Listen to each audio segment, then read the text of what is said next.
দর্শক বন্ধুরা, স্বাগতম আজকের বিশেষ প্রতিবেদনে। আজ আমরা আলোচনা করব একটি বড় আন্তর্জাতিক ঘটনাকে কেন্দ্র করে ডোনাল্ড ট্রাম্প দ্বিতীয়বার মার্কিন প্রেসিডেন্ট হওয়ার পর ভারতের প্রধানমন্ত্রী নরেন্দ্র মোদী যেভাবে বড় ধাক্কা খাচ্ছেন তার পেছনের কঠিন শিক্ষা। ট্রাম্প ক্ষমতায় ফিরতেই ভারতীয় শাসকশ্রেণী মনে করেছিল সম্পর্ক আরও শক্তিশালী হবে। মোদী তো সবসময় ট্রাম্পকে খুশি করার চেষ্টা করেছেন, কখনো প্রকাশ্যে আবার কখনো আড়ালে। মনে হচ্ছিল দুই ডানপন্থী নেতার মধ্যে বিশেষ সম্পর্ক তৈরি হয়েছে। কিন্তু এপ্রিলেই ট্রাম্প ভারতের পণ্যের উপর 2.5% শুল্ক বসালেন। এর কিছুদিন পর সেটি দ্বিগুণ হয়ে দাঁড়ায় 5.0%।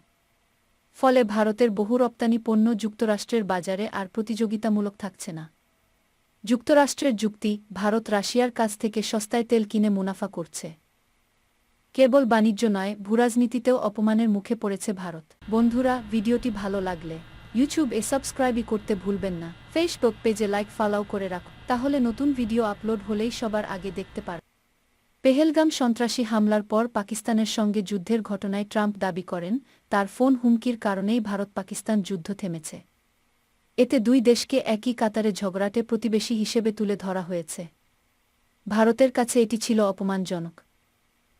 বিশ্লেষকদের মতে আসল কারণ ছিল ট্রাম্পের নোবেল শান্তি পুরস্কার পাওয়ার স্বপ্ন। তিনি চেয়েছিলেন ভারত তাকে যুদ্ধ থামানোর কৃতিত্ব দিক। ভারত যখন তা দিল না, তখনই শুল্ক দ্বিগুণ করে দিলেন ট্রাম্প। মোদি নিজেকে সবসময় বৈশ্বিক রাষ্ট্রনায়ক হিসেবে দেখাতে চেয়েছেন। বিদেশি নেতাদের আলিঙ্গন, অতিরিক্ত বন্ধুত্ব, এসব আজ হাস্যকর মনে হচ্ছে। ভারত দীর্ঘদিন জোটনিরপেক্ষ নীতি অনুসরণ করেছে। এখন সেটি নতুন নামে কৌশলগত স্বায়ত্তশাসন। কিন্তু বাস্তবে ভারতের ঝোঁক বেশি যুক্তরাষ্ট্রের দিকে। মনমোহন সিংয়ের আমল থেকেই শুরু হয়েছিল এই প্রবণতা। পরে কোয়াড গঠন ভারতের পশ্চিমমুখী ঝোঁককে স্পষ্ট করে দেয়। কিন্তু ভারত এখনও পশ্চিমা ব্লকের ভিআইপি ক্লাবের সদস্য হতে পারেনি। ট্রাম্পের সিদ্ধান্ত মনে করিয়ে দিল, যুক্তরাষ্ট্রের আসল কোনো মিত্র নেই, কেবল ক্লায়েন্ট। ভারতকে কখনো ভিখারি, কখনো ঝামেলাবাজ হিসেবেই দেখেছে তারা।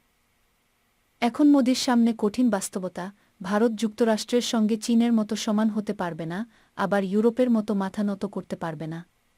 তাই বাধ্য হয়ে এক দড়ির উপর ভারসাম্য রক্ষা করতে হবে।